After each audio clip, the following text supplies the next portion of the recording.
Maganda at mapagpalang araw! DJ Shan here! Huwag kalimutang mag-like, comment at mag-subscribe para sa araw-araw na Tagalog facts at mysteries na dagdag kaalaman. Tandaan, knowledge is power. Sa dami ng kwento ng mga Pilipinong nagtatrabaho sa ibang bansa, madalas ay nauuwi ito sa krimen o simpleng kwento na may umalis na isang kasambahay, nagtiis at nagpadala ng pera para sa kani-kanilang mga pamilya na naiwan sa Pilipinas. Ang iba naman ay maswerteng umuwi sa Pilipinas na may ipong pera para sa kanilang pagre-retiro. Samantala may mga nakakalungkot na kwento naman na dahil ibinigay nila ang lahat ng kanilang mga sahod sa kanilang mga pamilya sa Pilipinas, wala silang naipong pera nang umuwi sila sa ating bansa. Pero may mga ilang kwento na tumayo sa gitna ng lahat ng karaniwang nating naririnig. Mga kwento na hindi dahil sa swerte o milagro, kundi bunga ito ng kanilang kabaitan at pagiging honest na mga employee. Dalawang Pinoy na tila sobrang inulan ng mga swerte. Ang kwento natin talaga ngayon ay sobrang nakaka-good vibes at talaga namang masasabi na sana all. Ito ay kwento ng dalawang kasambahay na sina Rebecca at Dina na talagang napakaswerte sa kanilang mga naging amo. Magkaroon ng bahay, yan nga ay isa sa mga kahulugan ng Canadian Dream. Hindi biro ang mga presyo ng bahay sa Canada, lalo na sa mga malalaking syudad. Pero ang katuparan na ito ay dumating sa isang nani sa Canada sa hindi inaasahang pagkakataon. At ang maswerteng Pinay na nani na ito ay kinilalang si Rebecca Cruz. Siya lang naman ay binigyan ng kanyang amo ng isang bahay na ang halaga ay 40 million pesos. Hindi namin kayo mababayaran, yan nga ang mga katagang sinabi ni Rebecca sa kanyang among si Joanna. Pero ang sagot lamang ng kanyang amo ay, "Don't worry Rebecca, it's for you." 6 na taon ng nani si Rebecca Cruz para sa pamilya Griffiths. Becca kung tawagin ng kanyang mga alaga na isang lalaki at kambal na babae. Ayon kay Rebecca sa isang interview, lahat sa pag-aalaga ng bata, pagpapadede, pagpapatulog at pagpapalit ng diaper, siya lahat umano ang gumagawa. Kapag tulog naman ang kanyang mga alaga, paglilinis ng bahay ang kanyang inaatupag. Una siyang namasukan bilang live-in caregiver at dumaan nga siya sa napakaraming mga employer hanggang sa maput na siya sa pamilya Griffiths. Nang dumating si Rebecca sa pamilya Griffiths, napaka-busy ng kanyang among babae na si Joanna Griffiths. Bagong panganak si Joanna sa una niyang anak na lalaki at araw-araw kasama si Rebecca at ang bata sa opisina ni Joanna. Ayon pa kay Rebecca, nakikita niya ang mga empleyado ng kanyang amo na napakadami. At talagang pinagkatiwala raw na mag-asawang Griffiths ang kanilang mga anak kay Rebecca na alagaan ng mga ito. At katagalan lubos ngang napamahal kay Rebecca ang mga alaga niya sa kanya at ganun din si Rebecca. Sinabi din niya na kahit nga sa eskwelahan, sinasabi ng teacher ng kanyang mga alaga na they are so attached to you. At kapag nasasaktan umano ang mga bata, siya ang hinahanap ng mga ito. Sinasabi umano ng mga bata, "I want Becca, I want my Becca." Si Rebecca umano ang nagpapatulog sa mga kambal. Katabi niya itong matulog at ayaw siyang paalisin. Kaya madalas siyang hindi nakakaalis sa bahay ng kanyang mga amo kapag hindi pa natutulog ang kambal. Isang malaking kumpanya ang minamanage ng employer ni Rebecca na si Joanna Griffiths. Si Joanna ang may-ari ng Knix, isang brand sa Canada na gumagawa ng intimate at activewear apparel for women. Itinayo ni Joanna ang kanyang kumpanya ng taong 2012. Taong 2022, isang taon matapos niyang itayo ang nasabing kumpanya, isang company ang bumili ng majority ng shares ng kanyang kumpanya sa halagang 300 million Canadian dollars o katumbas ito ng 12 billion sa pesos. Ayon naman sa panayam kay Joanna, siya ay isang female business owner na mayroong 3 mga batang mga anak. Nag-uumpisa pa lamang siyang bumuo ng pamilya nang dumating si Rebecca sa kanilang buhay. Bukod doon, marami daw siyang iba pang ginagawa at sumabay nga din ang COVID.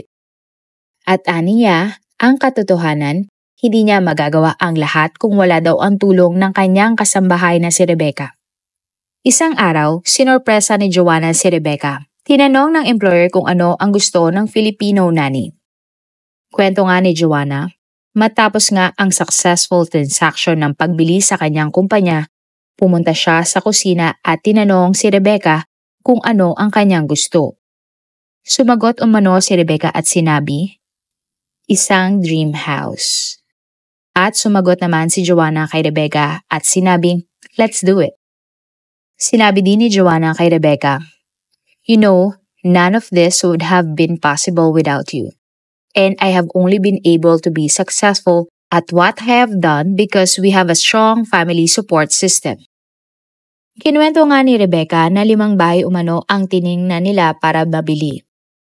May pagkakataon pa umano na ang kanyang employer na si Joanna ang nagdadrive para sa kanilang mag-asawa para mag-ikot-ikot at pumili ng bahay. Kaya nga, minsan daw ay nahihiya na silang mag-asawa. Kaya naman sinabi na ni Rebecca sa kanyang employer na kahit malayo ang bahay na bilhin ay walang problema sa kanila. Basta nga ay magkaroon sila ng kanilang dream house. Pero sinabi umano ni Joanna ang mga katagang no.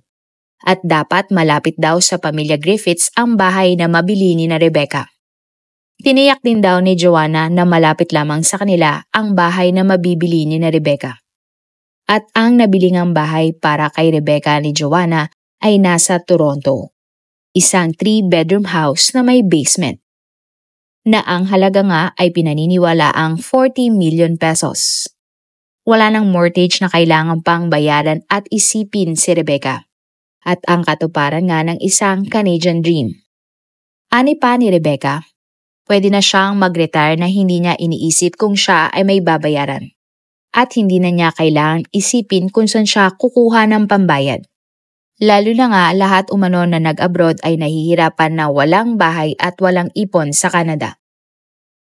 Nagtataka nga ang ilan kung bakit binilhan ni Joanna si Rebecca ng bahay. Sinabi nga ni Joanna, if I'm asking Rebecca to spend so much time with me and my family, and we have so much, how could you not share that?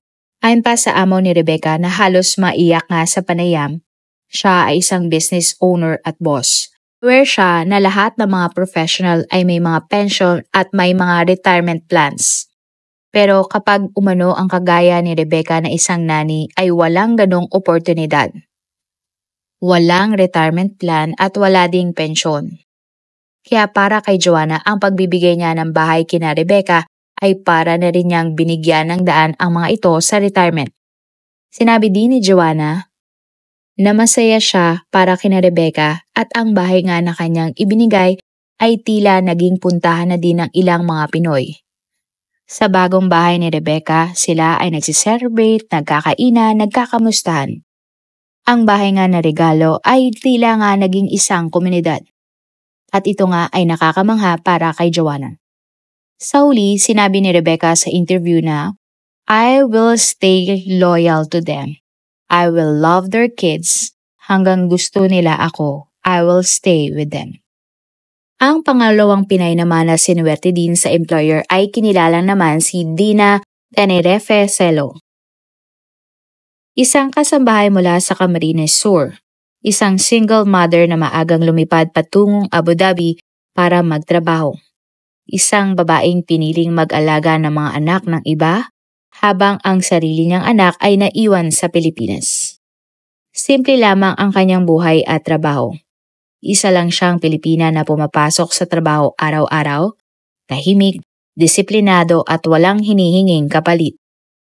Ngunit makalipas ang ilang mga taon, isang hindi inaasahang napakalaking biyaya ang dumating kay Dina. Hindi dahil sa humiling ang ating kababayan kundi dahil sa respeto na kanyang ibinigay at napaulalan nga siya ng sobra-sobrang mga biyaya. Isang bahay, lupa at kotse na agad na napa sa kanya. Hindi ito isang kwento ng loto, hindi rin ito kwento ng viral video. Ito ay simpleng resulta ng isang maayos na relasyon sa pagitan ng isang kasambahay at ng pamilyang kanyang pinagsilbihan sa mahabang panahon. Si Dina nga ay tinaguri ang Best Nanny in UAE ng taong 2017 Siya ang palaala na kung tapat, totoo at mapagkakatiwalaan ka sa iyong trabaho, higit pa ang ibibigay sa iyo. Hindi man magmula ang biyaya sa iyong amo, subalit maaring magmula sa universe at destiny. Si Dina ay maagang naging ina at alam niyang agad ang bigat ng kanyang responsibilidad. Sa halip na hanapin ang personal na tagumpay, pinili niyang unahin ang kinabukasan ng kanyang anak. Sa edad na 19, lumipad siya papuntang Abu Dhabi para magtrabaho. Naging kasambahay si Dina ng pamilyang McPike, isang pamilyang binubuo ng isang Amerikanang si Melissa at ang kanyang asawang Emeriti at ang dalawa nilang anak na sina Saed, 6 years old noon at si Saif, 4 years old.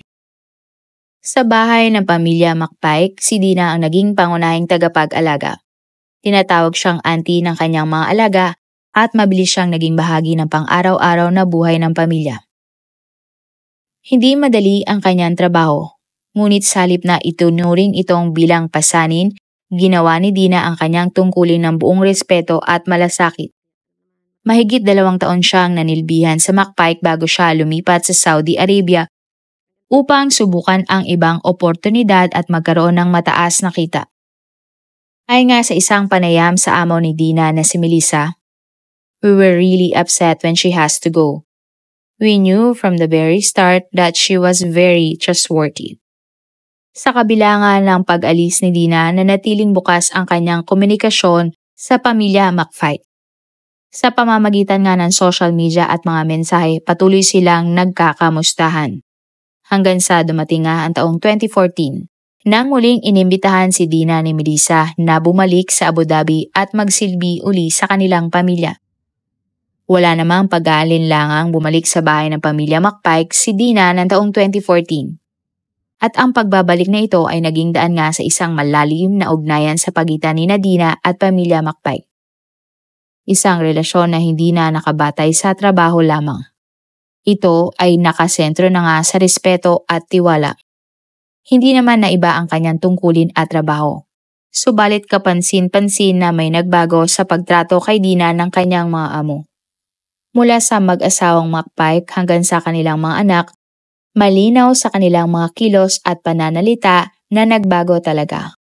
Mula kasambahay, itinuring nilang bahagi na ng pamilya si Dina. Hindi na siya basta nakatira sa bahay ng McPike para magsilbi, kundi siya ay kasama na sa tahanan at isang mahalagang parte na ng kanilang pamilya.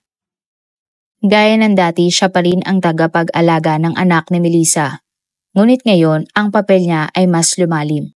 Siya ang nagbibigay na ng gabay, halaga at tuloy-tuloy na suporta sa loob ng tahanan ng kanyang mga amo. Tahimik lamang at hindi tipo ng palamsumbong. Tahimik siyang gumagalaw sa loob ng bahay, ginagawa ang nararapat at nagbibigay ng magandang halimbawa sa kanyang mga alaga. At isang araw, isang desisyon nga ang ginawa ng McPike family na ikinagulat ng sobra-sobra ni Dina. Binigyan siya ni Melissa ng 23,000 AED o katumbas ng humigit kumulang 320,000 pesos.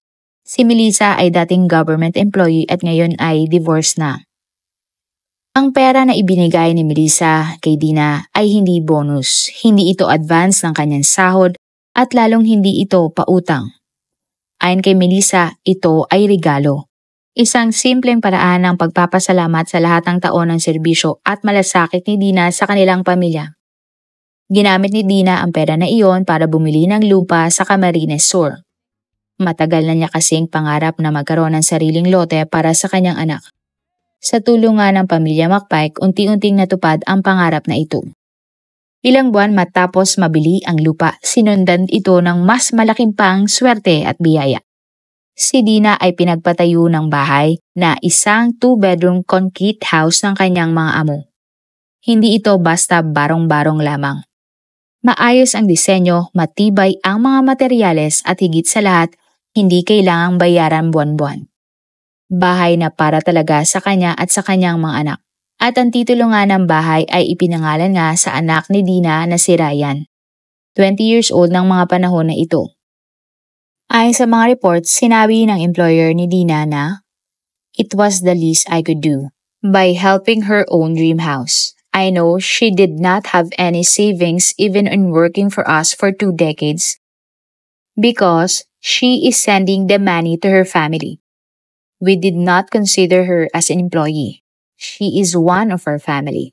She has done so much for me and my children when they were young. I wanted to give back something to her. Pero hindi pa doon nagtapos ang lahat. Binigyan din si Dina ng second-hand na Nissan car ng kanyang amo. Isang sasakyan na maaari niyang gamitin kapag bumabiyahe siya papunta sa kanyang anak na si Ryan na mekaniko na sa Saudi Arabia. Napansin kasi ng employer ni Melissa na bumabiyahe ang babae ng 2 bus makapunta lamang sa kanyang anak at lalo pang nahirapan si Dina dahil nag-iba nga ang ruta ng dinadaanan ng public transportation imbis na 2 ay nagiging 5 na ang kanyang sinasakyan. At para nga kay Melissa, 2 sakay lamang papunta sa isang lugar ay nakakapagod na para sa kanya. Paano pa kaya kung 5 sakay ang kailangan gawin ni Dina papunta sa kanyang patutunguhan? Kaya naman dito na naisipang regaluhan si Dina ng kanyang amo ng isang sasakyan. Ang sasakyan ay maaari niya nang magamit kapag umuwi siya sa Pilipinas upang hindi na siya umasa sa iba tuwing may kailangang puntahan. Maraming ang nakarinig sa kwento ni Dina ang nagsabing swerte siya. Pero kung susuriin ang nangyari sa kanya, ito ay resulta ng mahabang panahon ng pagtatrabaho, pagtitiwala, honesty at sakripisyo. Sa loob ng 26 years na taon bilang OFW, hindi nawala kay Dina ang tamang asal at iyon nga ay napansin ng kanyang mga amo. Ngayon si Said, ang batang dating inalagaan ni Dina ay nasa 26 years old na. Makikita nga sa litrato ang kanyang inaruga na siyang inimbita mismo ni Dina sa kanilang lugar bilang first guest at si Said din ang nag-supervise ng bahay na ipinapatayo ni Dina. Sa paningin nila, si Dina ay hindi lang nila yaya. Siya ay parte na ng kanilang pamilya. Hindi naging madali para kay Dina ang iwan ang kanyang anak sa murang edad. Isa siyang single mother na nagdesisyong magtrabaho sa ibang bansa para mabigyan ng maayos na kinabukasan ang kanyang anak. Sa loob nga ng halos 2 dekada, si Dina ay nagtrabaho sa ibang bansa, malayo sa kanyang pamilya. At 2 beses lang siyang umuwi sa Pilipinas sa loob ng napakahabang panahon. Pero hindi kailanman nawala ang kanyang koneksyon sa kanyang anak. Sa tulungan ng teknolohiya ay tuloy-tuloy ang komunikasyon, napanatili niya ang ugnayan niya sa kanyang pamilya. Ayon nga sa mga ulat, ang anak ni Dina ay lumaking may respeto at pang-unawa sa mga sakripisyo na ginawa ng kanyang ina. Walang galit, walang tanong kung bakit siya iniwan sa murang edad. Dahil malinaw ang dahilan, para sa kanya ang lahat ng ginawa ni Dina ay isang pagmamahal para sa kanya. Sa social media makikita nga ang pasasalamat ng anak ni Dina sa kanyang ina. Ipinapakita nito ang suporta sa mga tagumpay at sakripisyong pinagdaanan ng kanyang ina. Isa itong patunay na kahit magkalayo may mga ugnayang mas matibay pa sa distansya. Maging ang pamilya McPike ay hindi rin bulag sa personal na pinagdaanan ni Dina. Ayon sa kanila, si Dina ay hindi lamang kasambahay, siya ay isang ina, tagapag-alaga at magandang example sa kanilang mga anak. Kaya naman hindi nila nakita ang pagtulong bilang obligasyon, kundi bilang tamang hakbang para pasalamatan ang taong naging bahagi ng pagpapalaki ng kanilang mga anak. Ngayon, ang bahay na itinayo para kay Dina sa Camarines Sur ay hindi lang simpleng istruktura. Isa itong simbolo ng kanyang pagsasakripisyo at tagumpay. Maayos, payak at puno ng mga alaala. Wala itong engrandeng palamuti pero taglay nito ang dignidad na kay tagal nang hinintay. Bukod sa sasakyan, may sariling lupa at bahay na si Dina. May mauuwian ng sariling tahanan. At higit sa lahat, may pamilyang naghihintay para sa kanya sa Pilipinas at sa Abu Dhabi. Ngayon, si Dina ay nagtatrabaho pa rin sa kanyang employer at katulad nga ng ibang mga tita, siya ay mahilig mag-reels at makikita nga sa kanyang Facebook ang hilig niya sa pagpo-post ng mga video. Hindi lahat ng kwento ng kasambahay ay nagtatapos ng tagumpay. Marami ang hindi pinapansin, maraming inaabuso, maraming pinagkakaisahan ng sariling pamilya at maraming nalilimutan sa tagal ng panahon. Pero ang kwento nga ni na Rebecca at Dina ay tila pangkaraniwan. Hindi sila nanghingi ng mga biyayang ito at hindi rin nila pinilit na sila ay bigyan. Ang ginawa lang nila ay tahimik silang gumawa ng tama sa araw-araw, Minahal ang kanilang mga alaga at pamilya na kanilang pinagsilbihan. Sa kanilang mga ikinilos ang kanilang mabuting asal at ang dedikasyon sa kanilang trabaho. Ito ay nakita ng kanilang mga amo at ang tunay na halaga nila bilang mga tao. Walang inasahang kapalit ang serbisyo ng isang marangal na trabaho. Na kung iisipin ang dahilan kung bakit nagtatagumpay ang maraming pamilya. Ayon nga sa ilan, hindi ito kwento ng swerte, hindi ito kwento ng isang viral post. Ito ay kwento ng tamang asal, matatag na paninindigan at mahabang panahon ng pagtitiis. Ang gantimpalang natanggap ni Rebecca at Dina ay hindi agad dumating sa kanilang mga buhay. Ilang taon din ang lumipas, ilang taong pagsasakripisyo ang kanilang ginawa. Pero sa uli bumalik din ang kabutihan sa kanila ayon nga sa universe. At ang lahat nga ng ito ay hindi nila inaasahan. Marami sa ating mga kababayan ang nagtatanong, may ganyang amo pa ba talaga sa panahon ngayon? Ang sagot, oo. Pero hindi sa lahat ng pagkakataon ito ay naipopost nga sa balita o social media. Hindi rin ito dapat inaasahan. Ngunit kung may isang bagay na kontrolado natin, ito ay kung paano tayo kumilos bilang empleyado, bilang tao at bilang Pilipino. Ang kwento nga ni Dina at Rebecca ay paalaala na may mga amo pa ring nakakakita ng totoong serbisyo at malasakit ng kanilang mga employee. Ikaw, kung ikaw ay kasambahay o OFW na nagtatrabaho sa ibang bansa, saan kang parte naroroon? I-comment mo na lang yan sa ating comment section at para makita na rin natin kung saan nagmumula ang ating mga subscribers, kung sa ibang bansa ba o dito sa Pilipinas. At bilang manonood, naniniwala ka ba na swerte ang nangyari kina Dina o Rebecca o sadyang ito ay itinadhana para sa kanila? At yan nga ang ating kwento ngayong araw. Kung may natutunan ka o nagustuhan mo ang ating kwento, huwag kalimutang mag-like, comment at mag-subscribe. I-share mo na rin to sa iyong kapamilya o mga kaibigang mahilig din sa facts, crimes at mysteries. Hanggang sa muli, lagi nating tatandaan sa bawat kaalaman may kapangyarihan. This is DJ Sean.